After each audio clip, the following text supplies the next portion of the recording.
Joshua, all'interno del film ci sono numerosi quadri, opere d'arte. Che ruolo ha l'arte nell'economia del film? In the film, we see many works of art, and what is the meaning of art for the concept of the film? I suppose there's art as escape, art as witness, and art as artifact. And let me just break that down. We knew that we wanted the audience, when the characters through song struggled to convince themselves that everything is fine, struggled to lie to themselves, we wanted the audience through the music to be swept up into those lies, to identify with the characters because the music that they're singing is beautiful, to also forget sometimes that we're in an awful place, even though the songs bring them then back into the truth because there's dark undercurrents that pull them back to it. So we wanted to be able to make a bunker that would not feel relentlessly claustrophobic, the way our kind of typical the bunker that we typically imagine of a kind of brutalist, concrete, claustrophobic structure might be. And so for that we needed something like windows. And so these landscape paintings function as kind of windows ironically, onto an idealized nature that never really existed. So like the families, like the diorama the son is building or the father's memoir, it's a window onto everything that's lost, but it's also a lie about what was there.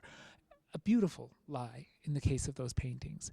That's kind of art as self-deception or as distraction. It creates a sense of okayness in a place that's fundamentally not okay because there's no windows, because there are thousands of feet underground. Then there's art as witness, and I think of that with the figurative paintings, where sometimes up behind the characters as they're doing something destructive, you have these faces from it created at a time when there was still meaning, when those paintings still had a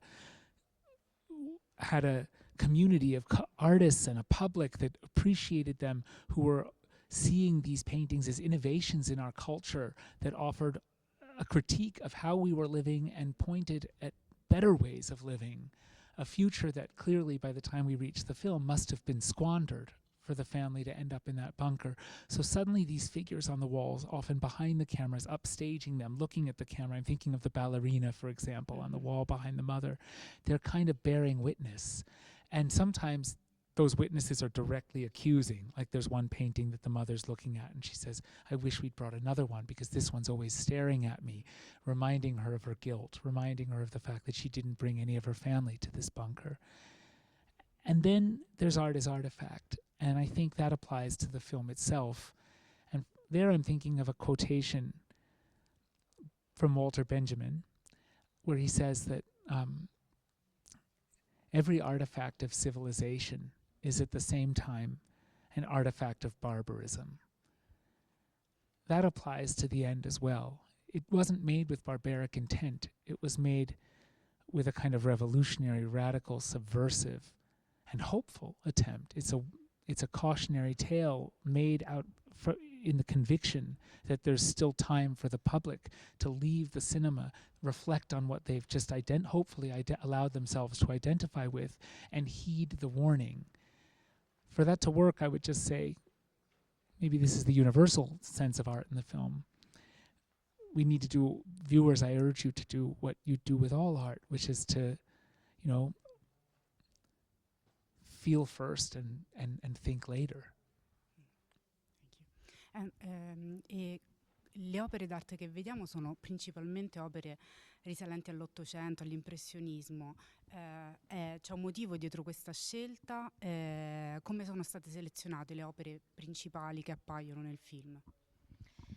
Paintings are mainly from the 1900 century, from Impressionism. And so how have you selected the works of art which we see in the film, if there is an idea behind the meaning about that? Yeah, there's Renoirs and Chagall, Renoirs and Degas of ballerinas, because the mother was a ballerina.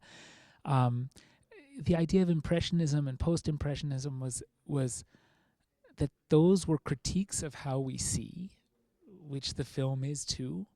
And I thought it was striking that the mother is drawn to these works for personal reasons, but she ultimately collected them as trophies simply because they were worth a lot of money, and now they're worthless because there's no civilization left to appreciate them.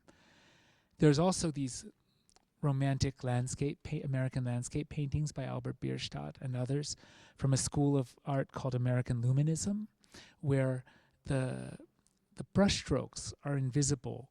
The paintings are meant to be a kind of manifestation of the divine, what God would see. The labor of the painters, the opposite of Impressionism, is meant to be invisible, and the perspective is meant to be a divine perspective.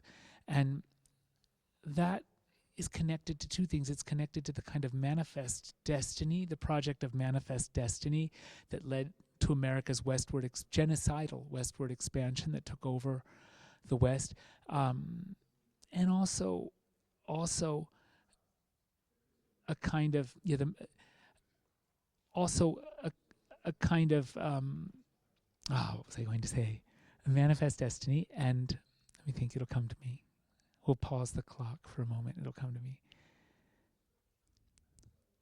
Yeah, it was meant to be a manifest. It was meant to be a reminder of the manifest destiny that led to America's westward expansion, and that ultimately then took over the whole world through a kind of century of American hegemony, and now has collapsed in this last vestige of the American empire to this one little black hole, the bunker.